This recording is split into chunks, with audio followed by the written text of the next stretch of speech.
Ladies and gentlemen, it's time. It's Thursday. It's Korner Booth pregame.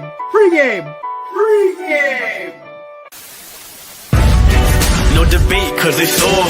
I'm too official, got the drip, I got the sauce. Bring the proof when it's time to tell the truth. I'll be at the corner booth, find me in the corner booth, yeah. Still standing and defiant. Slay the competition, cause I'm walking like a giant. Bring the proof when it's time to tell the truth. I'll be at the corner booth, find me in the corner booth. Love to see this team add another receiver, whether that's trade or free agency. That's okay. Pittsburgh's the AARP retirement home. There's a bunt record. That person's never going to have to worry about that thing ever getting broken. I hate analytics. I think it's ruined the game I grew up loving. I will do unspeakable things for the Giants to win this rule. Oh, pause.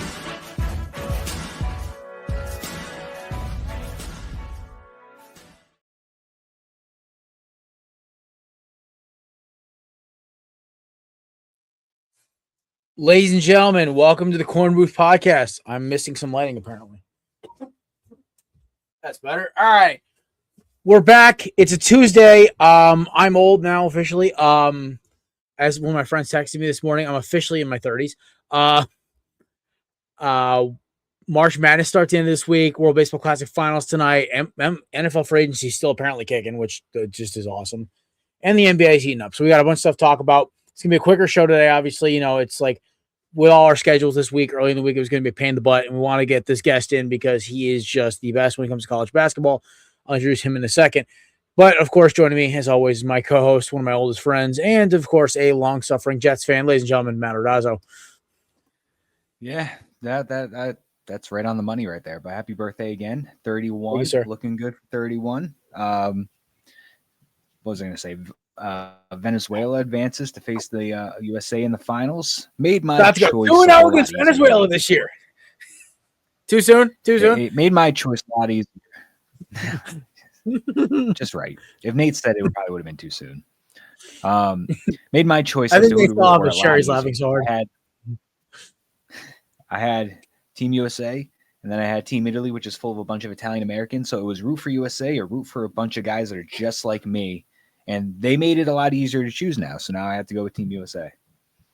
I mean, it was Team USA and I guess backup because there was like 4 Diamondbacks on DR, including my boy Jerry and, of course, Ketel Marte. But anything but Japan. That was the rule. Anything but Japan. That was basically how I was rooting in this tournament. Sucks that Corbin Carroll couldn't play, but damn, Roman Anthony's picked up the slack in a big way. But it's me and Kate were watching. We were obviously down in Austin this weekend, but we were down at watching the Team USA beat Canada for the 4th time this year. Skate hockey, shouts to Paralympians and my cousin Nicole. She's on the U.S. Paralympic team. And then you, of course, have Team USA men's and women's both beating Canada. And then we beat them in baseball too. God bless. I can't wait to beat them in basketball. We can't even compare Canadian football to American football anyway, but just domination of our continent. But joining me now, and of course, Matt, when he returns, is a man who needs almost no introduction because it is March. It is his time to shine. This is his domain. Hashtag Subi Knows is his coined name. And of course, he is the host of the former Theater and College Hoops, make college basketball content all around, and is a diehard New England sports fan and Arizona Wildcat, ladies and gentlemen. Subi! Happy birthday, Jared. Thank you, Unbelievable, sir. man. You look great. Matt, it's great to see you again. Fellas, it feels so good. It feels so good to be back. Thank you for the invite. I was coordinating with Jared the last couple weeks, and I appreciate you being patient with me, squeezing me in here, dude. I can't believe we're here in March. It's time for tournament action. Matt, were you happy that the Patriots didn't win the Super Bowl? I was cool with it. I've been blessed, but I know you're not like a jilted Jets fan, right? Oh, I was thrilled. Oh, man. Okay. It was great. But it was also, it's bittersweet because I'm watching Sam Darnold hoist a Lombardi, not with my team, even though he never would have came anywhere near the success that he's having if he stayed with the Jets and never left. So it was just pick your poison, and I chose mono with Sam Darnold. I respect it. Jared, what are we going to do about Carolina without Caleb Wilson, dude? Well, so here's the deal. I knew going into this season, like this, it's weird. Like the last Carolina team, Subs, I actually felt good about had Armando Bacot and the love triangle of RJ Barrett and Caleb Love. Ever since then, every North Carolina team felt very mad to me. Now, this Caleb Wilson kid is phenomenal. And the fact that there's now rumors he wants to run it back, one, because of NIL, and two, because the top of the draft looks like a who's who of who you don't want to play for. He might be one of the first guys to say, screw it, I'll come back to college. Cooper Flag, we knew he was going. There was no doubt in our minds. But with the Boozer twins coming out and a bunch of other really good players, would it be stupid of him to say, you know what, maybe I'll wait a year, develop a little more? Because he got hurt dunking, man. Like, come on. Like, it's like that is the second dumbest thing that happened in North Carolina since the Caleb Love and RJ Davis incident. So as a Carolina fan, it sucks. I'm angry. Hey, listen, it's better than last year where we didn't deserve to make the tournament and we got in and then got roped in the first round after we won our first 4 game. College basketball has really taken a backseat to me the last couple of years, not because I don't love the sport, but because my Tar Heels have just become so disappointing since 2022. I don't want to watch them anymore. Look, I get it, but it just sucks. Genuinely, it stinks with no Caleb Wilson. That guy changes the team. He changes the team and he like raises the ceiling like crazy. I don't think you're better than Duke, but if you don't have Caleb Wilson in that first game, there's no chance in hell you even beat Duke. And obviously there's like, you're at home. You obviously have the rivalry bump, et cetera, but without Caleb Wilson, man, this Carolina team does have a pretty clear ceiling. With him, they're dangerous as hell. And he's absolutely a lottery pick. Like he was being talked about in the Bonsa, the Peterson, Boozer. Hey, I'm not saying he's not a lottery pick. I'm just hearing the rumors around Chapel Hill where they're like, he's basically going to get offered a second Brinks truck just to stay. Because they're like, they got North Carolina's got another good class coming in next year. And Hubert Davis knows if he doesn't pull this off next year, he's done. Like they will fire him at the end of 2027. They're done. They were the number 1 team in the country in 2022 and 2023. Didn't do jack. The year after, they made it to the Elite 8 or the Sweet 16 and got upset. Then the year after that, they got knocked out in the first round. And now, like what happens next is it's starting to come to a close. I'm waiting for us to go pull Tyler Hansborough out of whatever farm he's in to go coach us now. So because it clearly is working with Duke and Shire. So yeah, I'm like, go get me Jerry Stackhouse. Let's have him and Jameson coach him up. I think we actually might have a shot. I think Hubert Davis, I don't know if he's got the respect to the locker room and it's really starting to bug me. It just seems like they can't close. And Hubert's done an all right job, by the way. Like I'm not disrespecting the guy because it could have been worse, but I expect better. They didn't lose for being Roy's guy. Like I expect that. Yeah, I mean they didn't lose at all at home this season. I think it was like them and Virginia. It was crazy. He did a pretty good job navigating through injuries. Seth Trimble got hurt. I mean, to your point, like these are injuries that happened in practice, like weightlifting. I think it was just awful luck, but then you also say like, how did this happen twice to 2 of your best players? This seems like it seems like it's almost like a San Francisco 49ers thing. Like maybe there's some like maybe stop practicing them so much. Yeah, I don't know. They got a tough one against VCU though. Like that is going to be a very tough game for Carolina first round. Oh, I've perfectly accepted they might go out in the first round. So I've basically just said, you know what? If they win, great. I'll still do my one goof bracket where they win the whole damn thing. But it's like I'm like my Timberwolves are going to be a top 3 seed in the West. My Diamondbacks have a fun roster, and my Eagles do not know how to say die and are going to haunt Nate's nightmares for the next 30 years. What nightmares? Also, Soups, I am dating a Patriots fan, so the Super Bowl is rough for me. Okay, you're dating a Patriots fan? Look at that. Good. Yeah, a lot has changed. All Boston sports in her family. So, like, where's she from? She's from her dad's from Boston, but she's from Connecticut. Okay. Yeah. Do you know specific? I say I'm from Boston, but I am from a small. He's from northwest of the city. Crap. South. It's one of the rougher suburbs southwest of Boston. Okay. Crap. I genuinely want you to find that out. I'd be curious. Auburn. I will ask him this week when I see him. But you hear the accent, you hear it. He's told me stories. But yeah, no, he's definitely Boston. I definitely watch Super Bowl was rough because I'm around her and her whole Patriots fans family, and I'm good with the Patriots now. We got our lick back in 2017. We're square. Mm-hmm. So I have no ill will towards them, and I'm just kind of just like watching this, and I'm just like rooting for them. I'm like, it's like watching the Titanic sink. I'm like, this is bad because I told her because she was really excited and she was amped, and I'm like, honey, there is one team that I am terrified of in this playoffs, and that is Seattle. There's no hole in their roster. Their hole is their quarterback, and he's playing great. Yeah, I will say I entered Super Bowl Sunday with no pressure, no anxiety. I was like, look, we have zero business being here, but we're here over the course of the season, right? And I was like, I got plenty of rings for the Super Bowl. I'm not even trying to flex. I'm not even trying to be a jerk or some arrogant prick.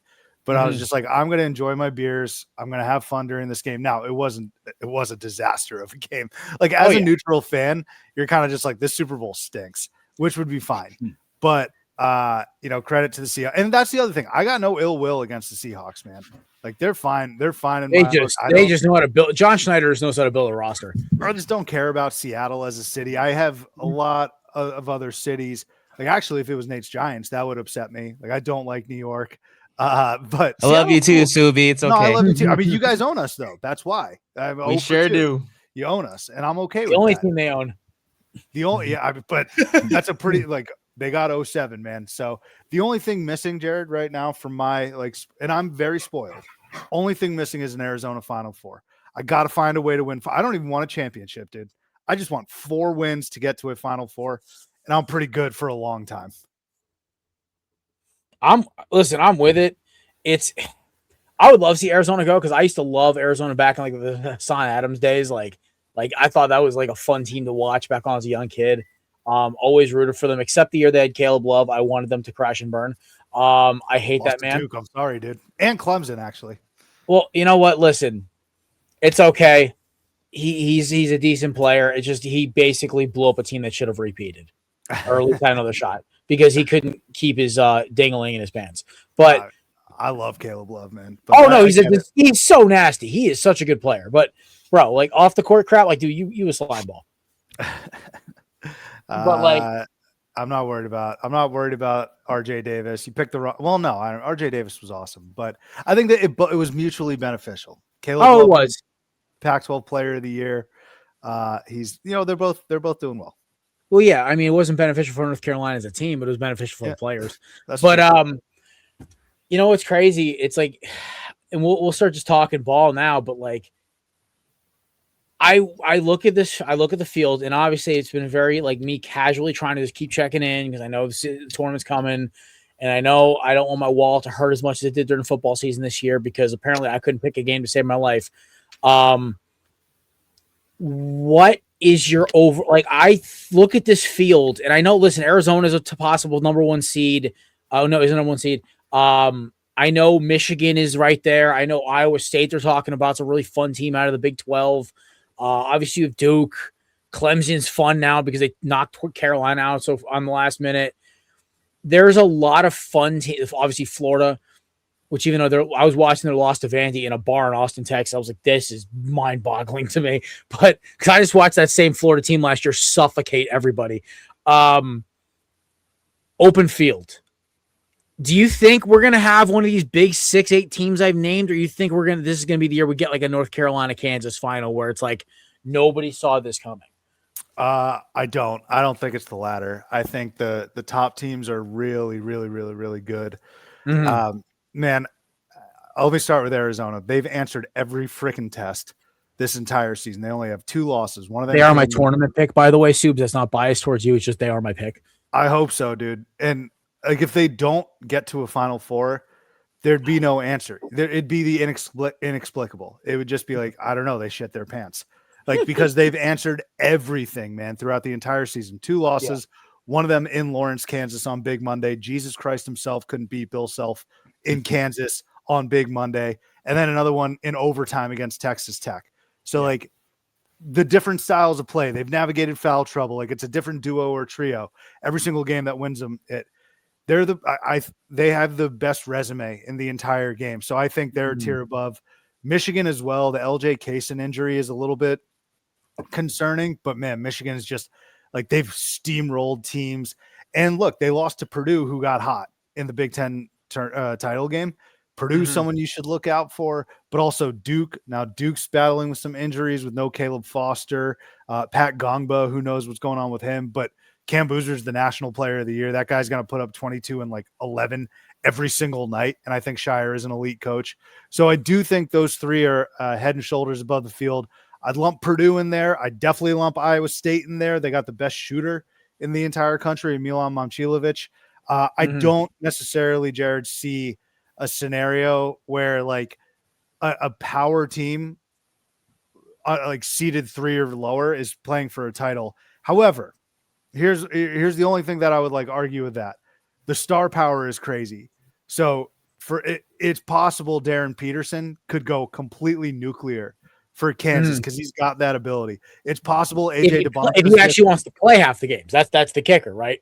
I get so it was, but now like he's played the last 7 games. He's played 30 plus minutes. Like he's 100% available, ready to go.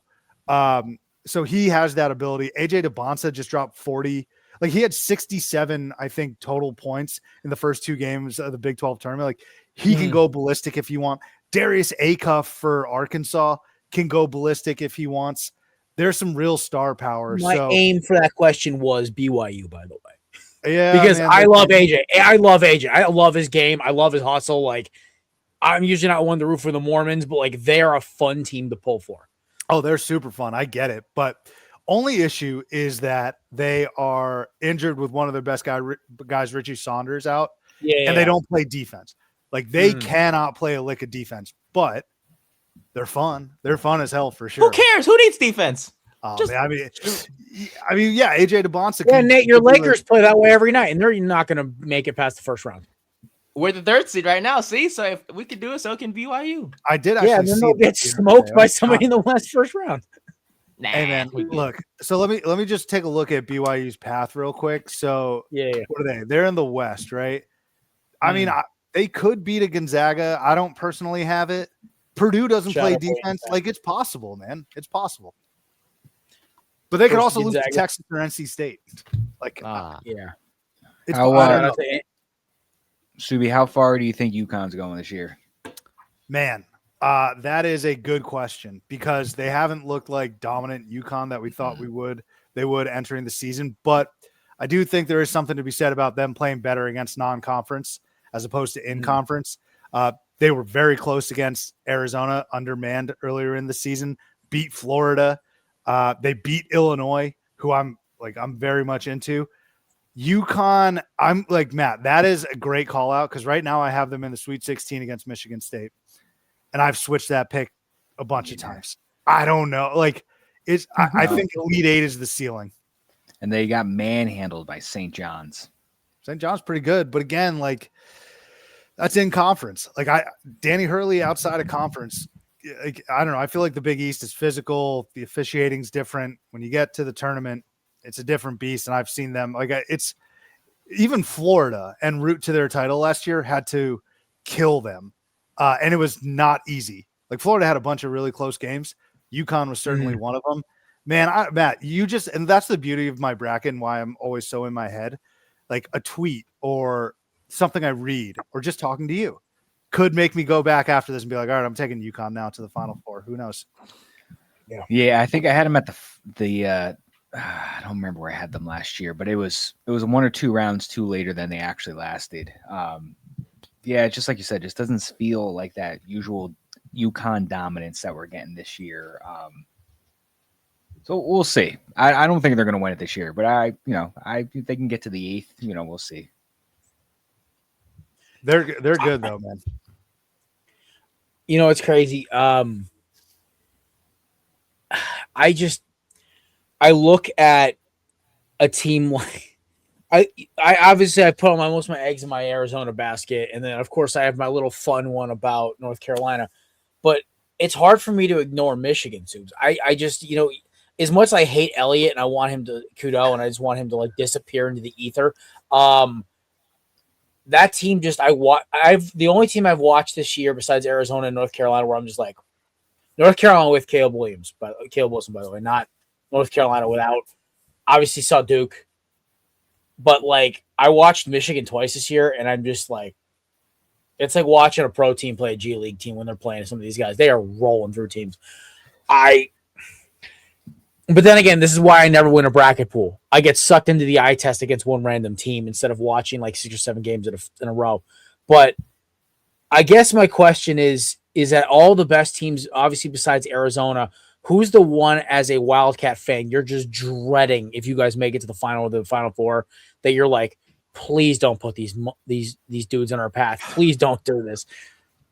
I think because I propped up the Final Four so much. I'm just looking at the dudes in my region, and we're number 1, right?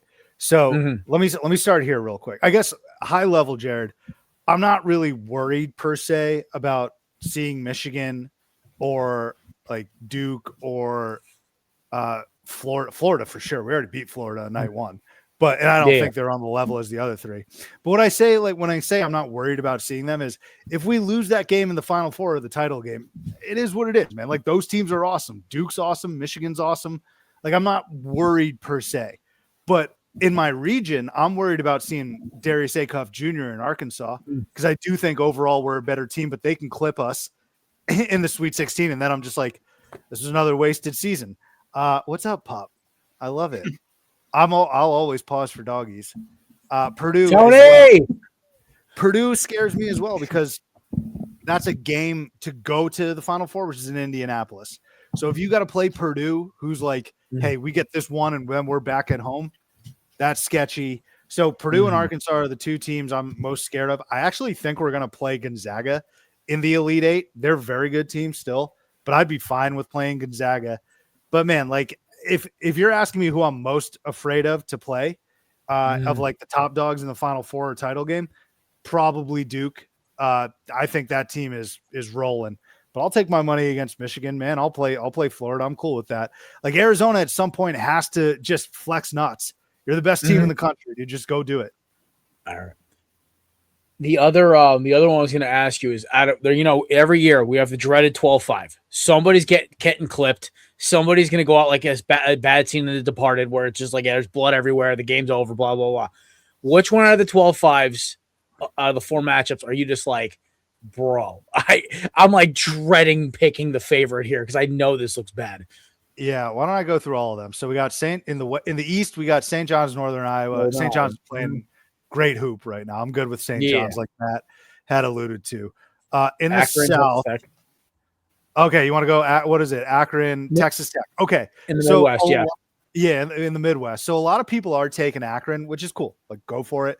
Akron is very good. Everyone's talking about Miami of Ohio, folks. Akron was like right behind them with a damn near identical record. The only thing is that Akron was in this position last year, actually against Arizona as a 13-4, very popular pick, and Arizona beat the shit out of them, man. like it wasn't even close. So this season, people are like, yo, Texas Tech doesn't have JT Toppin. They're a different team. Yeah, maybe, but still Grant McCaslin's an awesome coach. Christian Anderson's an amazing backcourt player, a great guard. I think people are getting a little too hyped about Akron over Texas Tech. Texas Tech, I think, can win that game somewhat comfortably. So I'm avoiding that. If I go to the South, McNeese Vanderbilt, bro. Vanderbilt. No, it's not, dude. Vanderbilt has Final Four. Not for me, at least. You can do it. That's fine. But Vanderbilt has Final Four potential. I just saw them beat Florida by 20. The metrics love them. Vanderbilt's nice. I do want to check, though, the West. Here it is, Jared. This is the one that I'm leading into, dude. And this could be crazy. Wisconsin High Point. Oh, my God. I love it. Both of these teams fill it up like crazy. High Point doesn't play much defense. To Nate's point, who gives a shit? But in a one game setting, dude, I think they can fill it up from 3. and just start bombing them. I think so, dude. And like Wisconsin has some crazy great wins. They've beat Michigan on the road. They beat Illinois on the road. They beat Illinois twice, actually. Wow. I think if you're gonna I was just looking at some of the metrics. I was looking at the matchup. I think High Point can absolutely keep pace with Wisconsin.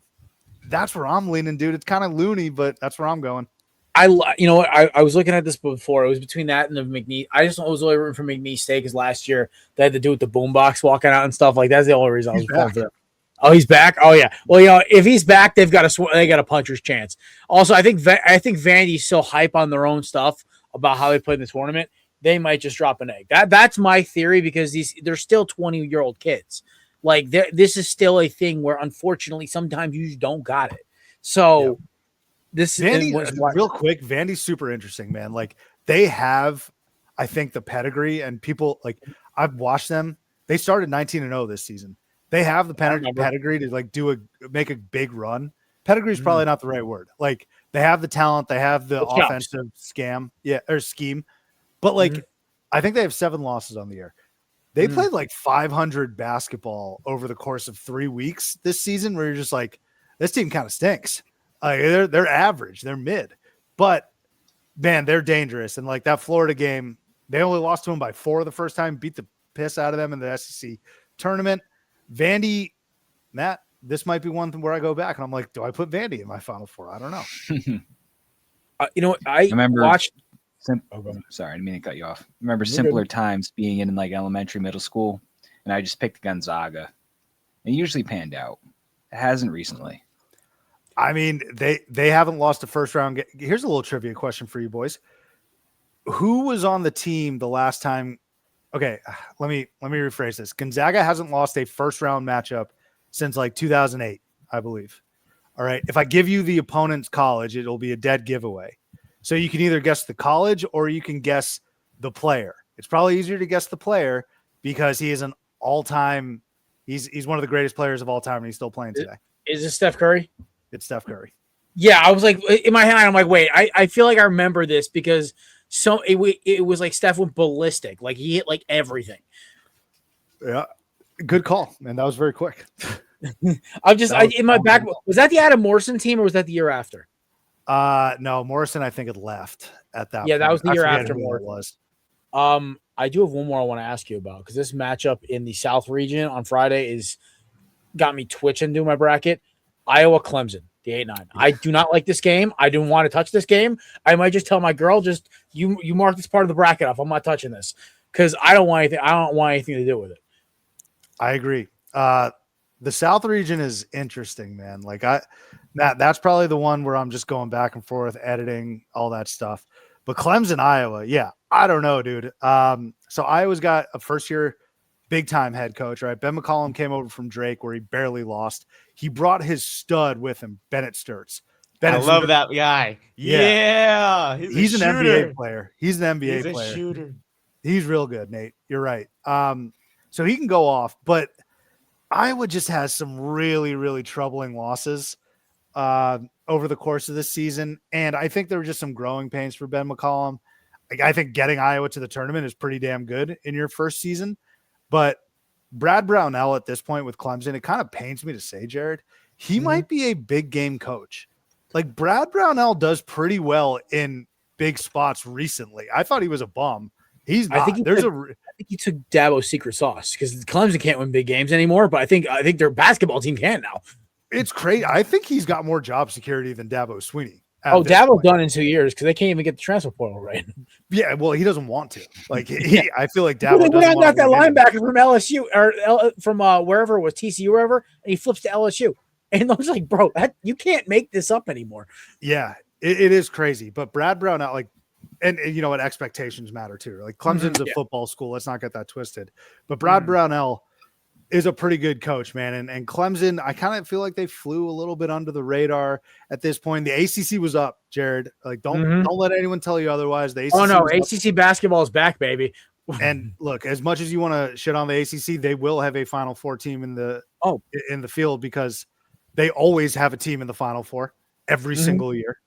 I don't think it's Clemson this year by any stretch, but yeah, I don't know what to make of Clemson, Iowa. I think there is a coaching mismatch there, though, and I think Iowa's a bit limited. It's just it may not be the right time for them to actually score their first win in the NCAA tournament. I'd probably lean Clemson in this one.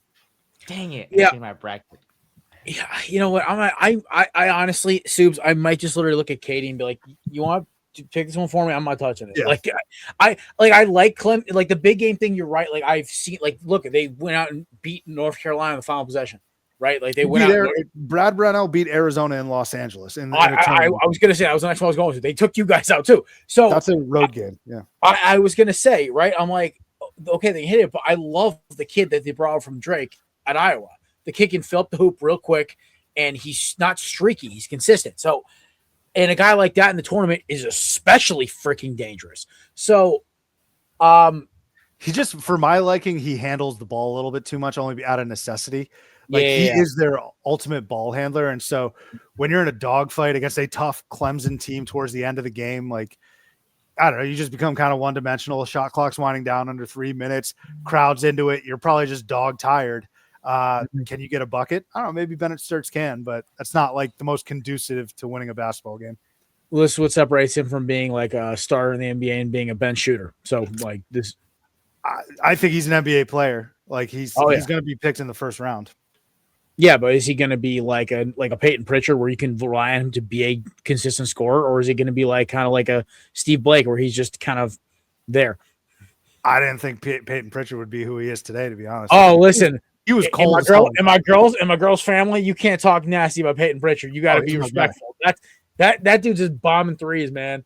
I love Peyton Pritchard. Oh, I do too, man. I got to go see the Celtics when they got mollywopped by the Hornets. That was rough. That sucks.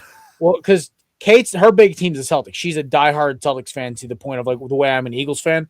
Yeah. So we're there at the game, and I feel awful because I said to the usher when she was grabbing a beer, I'm like, have they shot this bad all year? He goes, nope. I'm like, of course, the day we show up. Yeah. And the Hornets were mashing teams too. And I remember talking to my buddy. I was like, we're putting an end to this little cute story. And I was like, the Hornets might be nice. Well, they kind of just did you guys a solid because they're just like, oh, hey, we played so bad. We got to bring Tatum back. We'll just call it a day. I saw him in person actually in Cleveland. It was amazing. That's awesome. Yeah. I wanted to go see the Sunday game against my Wolves, but it wasn't going to swing on my schedule. So we just playing the Wolves this Sunday. They play the Wolves in Boston on Sunday. I'll be traveling. Edwards is a bad mamma jamma. Best shooting guard in basketball, baby. I don't know about all that. I'm kidding. I love him. I was going to say, you said I'm joking. I'm joking. Don't come for the king, man. But I should love that white boy over there, Austin Reeves, baby. That's my boy. I love him. That's who you bring up. God damn it, Nate. All right, Subs. Wraps up for college ball. Unless you boys got any other topics. You guys any other questions for Subs? We didn't even hit on the Colgate Oral Roberts. That's not there. Oh my God, Matt's favorite. I'm sorry, Matt. I know I love the bit, but it's not there, pal. One day, you imagine this? Oh God, the sponsorships, toothpaste sales would go through the roof. Oh man, that's my dream. Small things in life, just the toothpaste March Madness. It's one of my favorite bits. At least we have UMass UConn. There was actually a Family Guy episode where they were talking about Oral Roberts, and there's another school that was mentioned as well, but I won't say it because if I do, that'll get in trouble. But if y'all go check it out, there's another school that they make up that's the rival to Oral Roberts, but you'll have to look that up yourself. That's all I'll say. I mean, again, it's Monday's show, so I can't say it. Darn. Yeah, so unfortunately, no. Matt, I was really surprised we didn't bring up that joke from last year. Any other college basketball before we see if Sue wants to talk a little football before we get him out of here? Does anyone watch the NIT tournament? I don't even do it, dude. I was gonna say, Sue, you told me this before in conversation. Like, I don't even watch the freaking NIT. I mean, Nate, 34-45, by the way. I got you. Feel free if you want to, but not on me. Like I got too much going on at this point, man. I was gonna say you got the wife and the kid. Yeah. But Family Guy Stubby over here. You don't got time for the NIT. I got time for Family Guy though at night. I used to love. Yeah, damn right. ain't no one got 8. Well, everyone always has time for Family Guy. Dude, I barely even had time to watch half of like the sporting events I care about. Thank God the World Baseball Classic's on what it is. It makes life a lot easier. Oh, that's right. We had tonight's final. We got big football news today, though. We got multiple signings over the weekend. Obviously, the big name that got moved this morning. Jerry Jeudy goes to the Broncos for a 4th-round pick. Hold on. Jaylen Waddle. Jaylen Waddle. Oh, sorry. Wrong receiver. Jeudy went back? Wrong former Alabama receiver. Forgive me. I'm sorry. Jaylen Waddle going to the Broncos for a 4th-round pick.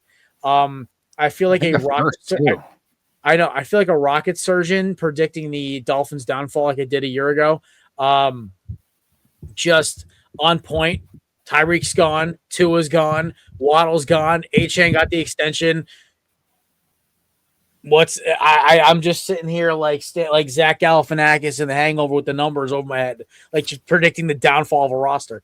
But Maddie, I was just curious. Like another AFC East weapon is gone. Basically, like the Dolphins have decided that you guys will finish in 3rd this year with the way their team's constructing. Oh, I love it. I was just checking our socials. We're at like almost 5,000 views again on TikTok. I'm hoping that goes viral again. Just to everybody chime in. Viral clip. I love it. Everybody just jumped on it, Jared, last year when he was pretty much like the Dolphins aren't going to be good, which they weren't. They were going to shop Tua, which they tried to, and they got rid of him. He said Tyreek's going to be gone, which was true. And he said they had the only pieces they can really bring back would be Waddle and Achane. They brought back Achane. Waddle's gone. So he predicted the downfall really well. Just a year early. Yeah. So I had to let everybody know, hey, he was right. But I think this is good and this is bad. This is bad because now the tank for Arch becomes incredibly more difficult because now it's probably between the Cardinals and the Dolphins. Mm-hmm. Try and get him. But this is great for Denver. So for a minute when you said Jerry Jeudy, I thought, oh my God, they got Jeudy and Waddle now. But so that'll be great. Jaylen Waddle, Courtland Sutton, Mims, and Troy Franklin's a really good receiver core for Bo Nix coming off of that Achilles injury. So hopefully he's ready for week 1. But this is going to be great for Denver's offense. I'm curious if anybody is going to be on the move now that they traded for Waddle. I would assume they would want to keep Sutton. I would assume that they're probably going to shop Mims or Franklin. But this is, get him out of the division. Makes things a lot easier. I think we're already solidifying Miami's probably going to be in last place. Mm-hmm. If there's anybody I feel bad for, I feel horrendous for Malik Willis. Because that, even though he didn't have a lot of playing time last year, he played very well in the limited time that he played for Green Bay last year. And I'm like, you know what? I think the guy showed that he deserves to get a chance to be a starter. And you bring him to Miami, and you're like, hey, by the way, you're not having Waddle, you're not having Tyreek, but you're going to have Malik Washington and Tutu Atwell and Devon Shane and no tight end. And offensive line is probably depleted. So I feel bad for Malik Willis because I think this kid played well enough to where he deserves to get a shot, and his shot is not. He's just going to be chopped up as another quarterback that was just a miss. And it's not even his fault. It's just Miami just is bringing him in to tank. And it's very unfortunate to see because like I said, I thought he played well in his limited time last year. First time head coach too, right? Halfway. Yeah.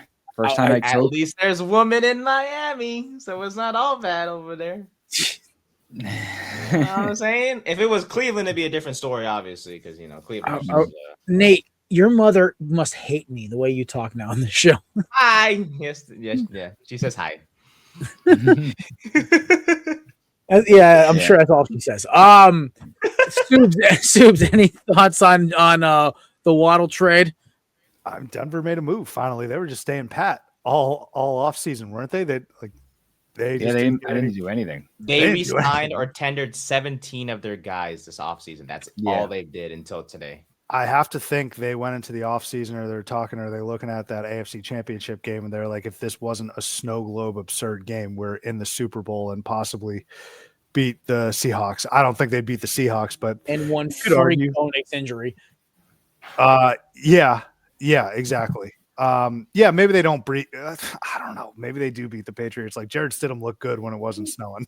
But sort of, Drake May like that's what I was so pumped about for the Super Bowl. It's like, hey, yeah, he hasn't looked great in the playoffs, but it's been the worst weather ever, and then he's stunk it up. All elite defenses.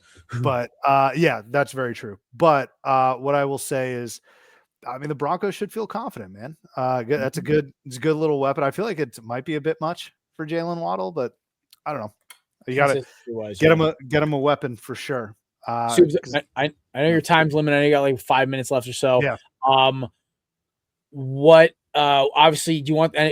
Spread the word. Where can the folks at home find your geniusness when it comes to college basketball? You guys are too kind, man. I'm going to be on Sleepers Media. So check out Sleepers Media on YouTube, Twitter, all that good stuff, TikTok, full episodes, podcasts, shorts. So Sleepers Media is where you can find me, but shout out to you guys. I really appreciate you having me back on. Like I said, Jared and I have been texting, and like, truthfully, I've been a bad friend. I've not been a good guest, like in terms of, oh shoot, man, I can't make this, I can't make that. But I'm glad we were able to pop in here. And I appreciate you accommodating me, man. And this was so much fun. You guys are killing it, especially you personally, Jared. You're finally dating a winner from Massachusetts. Nate, I'll let her know you said that. Nate, it's wonderful to see you, man. Matt, much love. You guys are awesome. Continue to do amazing work. And I hope you enjoy the tournament. Really, it's my favorite time of year, but hopefully if we can find another time. Dude, can I just say this, by the way? I have the worst friends. I got a bachelor party this weekend. Oh, no. Yeah. So like, and we're golfing. So, and I don't golf, but like, I'm not going to be in front of the TV 24/7. And then I got a wedding Final Four weekend. Oh, God. I mean, I do have one buddy who has a wedding week 1 of the NFL season. I'm like, you are the worst, dude. But it's like, it's the guy doesn't watch sports, so I get it. I'm like, I knew he was going to pull something stupid like that. But like, me and Kate are going to be in the back of the wedding, like watching the games on our phone. Because she's a big sports nut too, so it works. But I honestly, I feel for you. I mean, I got like a bonfire on Saturday, but like I'll have all the games on in the house. So it's like, you want to go inside and check on the scores quick, making sure people like I'll have the YouTube TV split screen going on. So yeah, we'll see what happens. But I mean, thank you guys so much for having me on. You guys keep crushing it.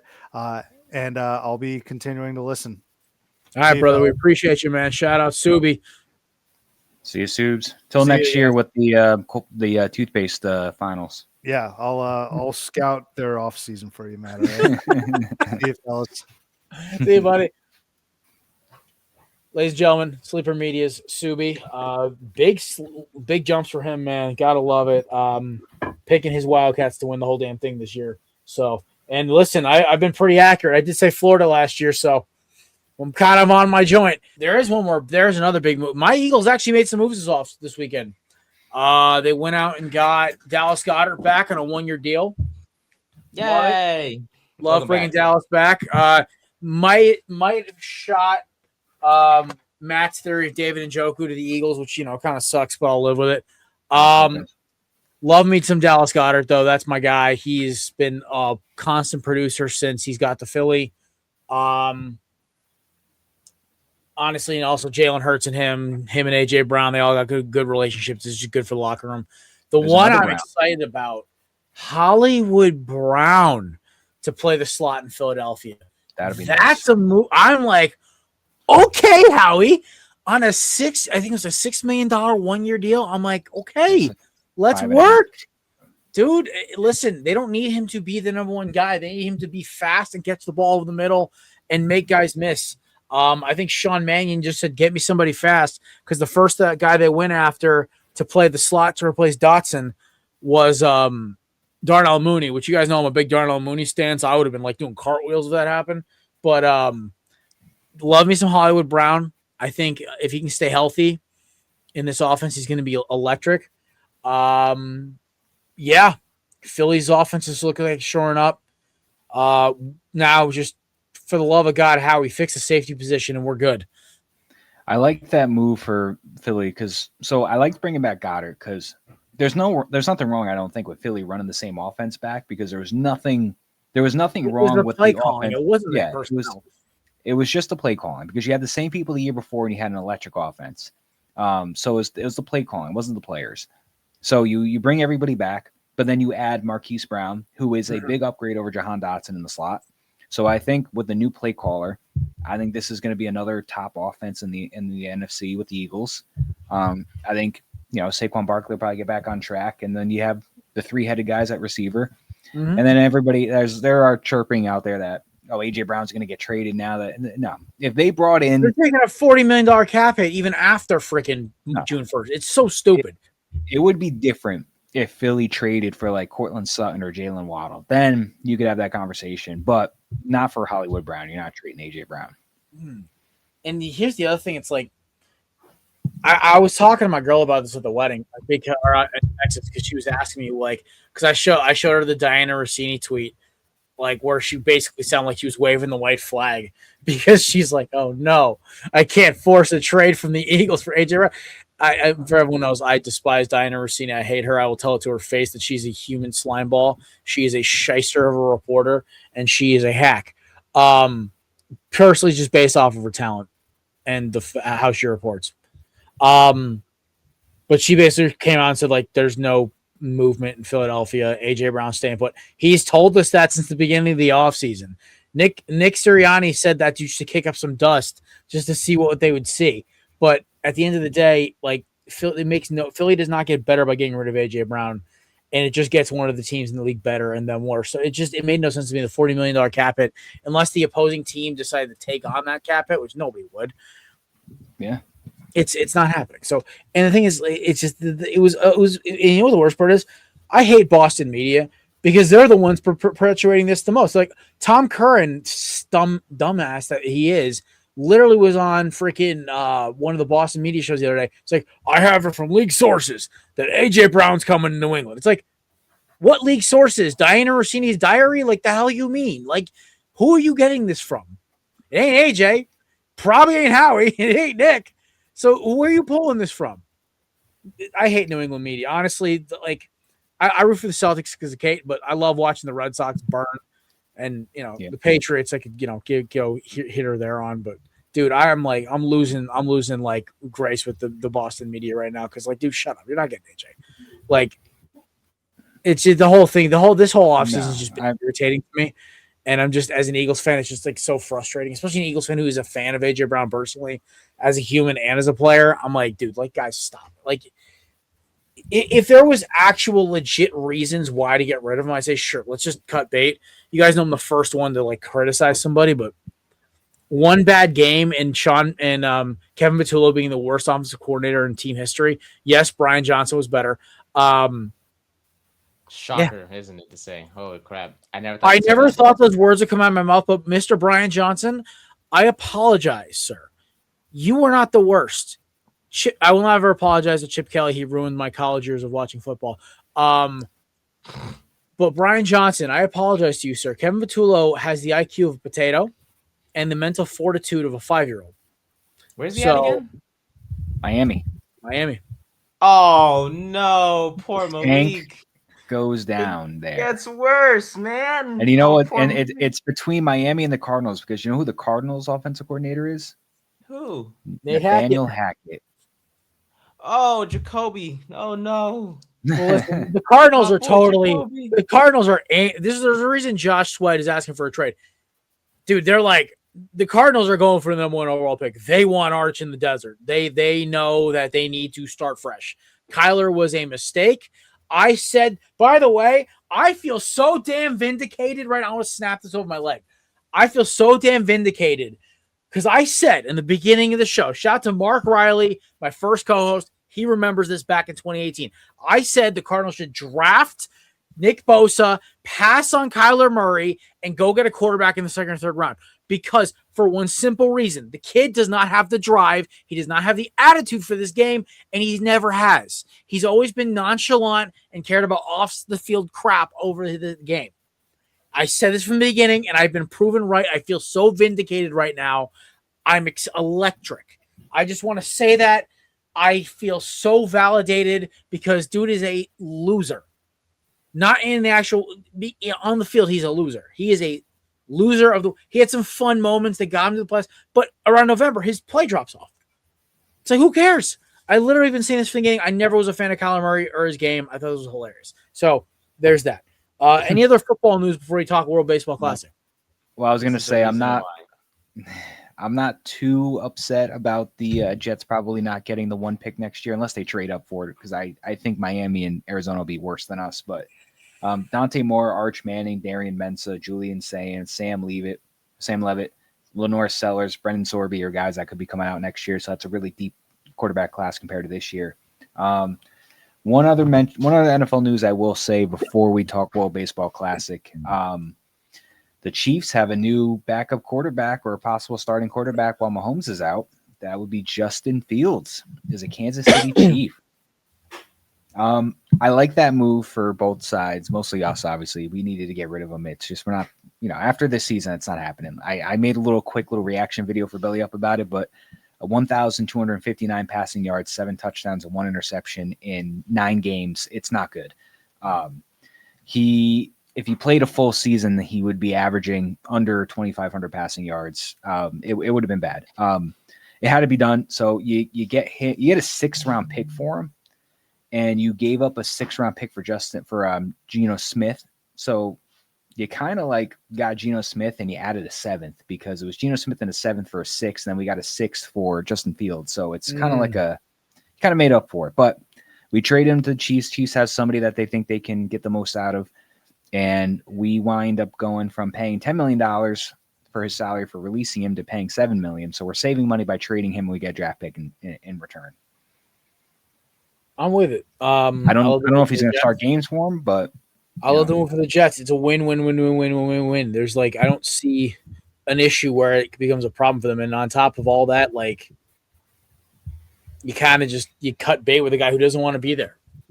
So Aaron Muji, 12 trades in his first year as GM too. Good. I'm loving the post Joe Douglas era in New York. And I don't even think Joe Douglas was really the issue. I think it was more ownership and a little bit of coaching. But I do like Muji seems pretty competent with money, with getting the most out of your trades. We will see how this draft goes. That'll be the big thing. You got it. All eyes are going to be on how many of those picks are you going to hit on, and how many are you going to keep, and whoever you draft, how many are going to be studs and how many are going to be busts. That's going to be the big thing to check out. There you go. All right, Nate. Anything else before we talk World Baseball Classic and get out of here? No, sir. Just glad Darnell Mooney chose us over you guys. It's okay. He doesn't want to win for the rest of his career. That's fine. He can win over here. Win one playoff game, sure. It's really sad. It's really sad. ChatGPT predicted. There's a post that came out about ChatGPT predicting the Super Bowl winners for the next 70 to 80 years. When they have the Giants winning one? When we're in our 90s, 2094. I'll be dead. I don't want to know, Nate. Well, I do want to know. I don't want to ask, but I'm gonna. How long do I have? Per ChatGPT, how? Let me find it, and I will get back to you right now. All right. I know I like the post. World Baseball Classic talk. USA, Venezuela. I did make the joke already that USA has a chance to go 2-0 against Venezuela this year. Hey, listen. The joke was there. Sunday, we watched US-Canada. No, sorry. Friday, we watched US-Canada. Electric game. Fun to watch. Then U.S. nail-biter against the Dominican Republic. Say what you want about that last call against Geraldo Perdomo. Dude, Mason Miller was dealing. Henderson and Roman Anthony both homered to kind of give them the lead. Junior Cabanero and Manny Machado both should be ashamed of themselves with the way they were sliding and trying to run players. It's kind of sort of loser material there. That's why they both play for losing franchises. Venezuela, Italy. Dude, you know what? I am so happy for Team Venezuela. I love Gino Suarez. I love Ronald Acuna Jr., Tovar, Torres, Wilson Abreu, Contreras, all these guys. They're fun guys. Venezuela's a fun team. I honestly feel bad that we have to play them tonight. My boy Erod is pitching for them, unfortunately, against Nolan McLean, who I don't even know who Nolan McLean pitches for. Brian knows. He's a Mets guy, and he's the guy that costed us that game basically against the Italians when he allowed 3 runs in 4 innings. So I'm not as super. I don't think we should feel as confident in him, but we can hope for a bounce back from McLean tonight. Well, we'll Henderson is not starting tonight, by the way. It will not be Gunnar Henderson starting. Yeah. Yeah. I'm seeing Bregman's back in the starting lineup. Yep. So is Bobby Harper, Wood. Yep. Harper, Will Smith still, because Kyle Raleigh can't hit the broadside of a barn. And dude, he's been bad. Buxton, we knew he was going to be back in the lineup. Listen, man, that's what happens. And I'm just, I hope Tariq Skubal has like the worst year of his career. Just like he gets shelled because, he's bro, like a prick, right? Low key for doing this to them. Yeah. Oh, I'm only going to pitch one start. I'm like, bro, you suck. To the rest of the guys who could have been on Team USA who decided not to, like, you suck too. But like, you're telling me Team USA couldn't have gotten Zach Gallen out there to go pitch? Because he would have pitched more than one game. Yeah. Yeah. You couldn't have got Brandon freaking Fott. Like, seriously, like, just anybody better than McLean. Oh, I'm sorry, Brandon Fott, who dominates. Oh, I think they said Fott like more than Skubal. I was like, hey, wait. No, I'm talking more than Nolan McLean. Oh, yeah. I was gonna say, or like, go get my boy Merrill Kelly. Like, time out. Seriously, just go like. There's got to be go get somebody off the Japanese. Oh, wait, no, never mind. I almost said the Dodgers pitching staff, but 80% of them are Japanese. Yeah, there you go. Clayton Kershaw just got taken off, so he's done with his career. Maybe go get Blake Snell to give us 4 innings. He's used to doing that anyway. His situation confuses me. There's something about his warm-up. Garrett Crochet. Seriously, bro. Like, you got your contract. Come pitch for your country, loser. 1 game. Or go get Mad Max out here. Hell, let's have him have him go scream at the Venezuelans for an hour. Where's Max Fried? Put him out there. Also, Matt, I hate to break it to you. God. ChatGPT predicted the next 80 Super Bowl winners. So from 2027 to 2105. Let me guess. It's like 2070 something. You're not on the list. There's going to be 6 expansion teams that win a ring before you guys do. Maybe the Jets get sold and they become that expansion team. We just don't know. Nate, you should taunt ChatGPT and ask, how does it feel to lose all your funding? Well, Jerry, your next one is 2033, so you have to wait a couple more years, my friend. Oh, good for you. That's what I mean. Listen, I'm taking advice from a program. It's going to be shut down in 2 years because no more funding. So whatever. The next winners are going to be the Niners, Ravens, Texans, Lions, Commanders, and Bills before the Eagles. Commanders? Yeah, this is a hack job. No, but on the bright side, if I'm still alive in 2094, we win back to back. So if I'm alive by then, maybe I can actually see good time for me to go. 2094, I'll be 99. I'm not gonna make it. Yeah, I'll be 100. I'll Seacrest out at that point. Triple digits is fine by me. All right. Ladies and gentlemen, I know it sounds pretty morbid way to end the show. I obviously appreciate life, and I hope it live to 100. Just hope it's no more giant Super Bowls. Ladies and gentlemen, appreciate y'all coming through for another rowdy episode of the Corner Booth. Shout out to our boy Subi from Sleeper Media for coming on and talking some college basketball. You can follow him at Theater and College Hoops on Twitter. And, of course, shout out to Matt and Nate for coming on as well. We're back Thursday for the Corner Booth pregame, getting ready for March Madness and kind of summarizing and covering it. And then on top of that, next Monday, we have our UFL preview with Zach Heilman. So that's happening. It's going to be a good show. And then, opening days that next weekend. And just then it's all draft prep. We did not do draft prep today. We did not have enough time. We'll be doing receivers and tight ends next week. So that's happening. We're going to have to start doubling up because the draft is in 4 weeks. And Matt, shut up. I don't want to hear it. Tight ends, maybe. I just asked ChatGPT. I was like, hey, when are the Jets going to win their next Super Bowl? And he's like, short answer. If you're asking for a realistic prediction, ... it's probably not anytime soon. No. Matt, seriously, just ask him, how does it feel to lose all your funding? You should switch teams, Matt. Maybe one day you'll realize to switch teams just for your sake. You know what I'm saying? Nate, there is something honorable about sticking with your team through pain. Yes, sir. Just like me. through thick and thin. You were a kid when they won the Super Bowl, man. I wish I could have done that. Yeah, but I want to win as an adult now. I'm tired of mediocrity. I can say winning as an adult is pretty fun. It sure is. Dang it. Yeah. All righty. Well, boys and girls, that wraps it up for today. Shout out to our sponsors.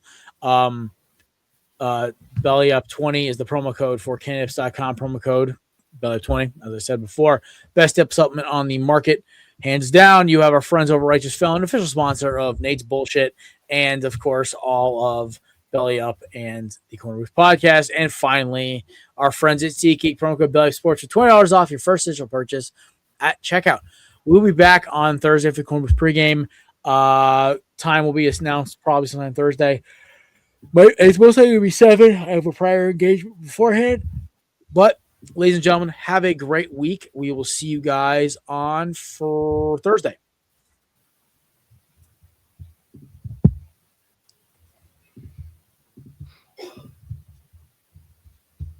Almost hit the wrong red button.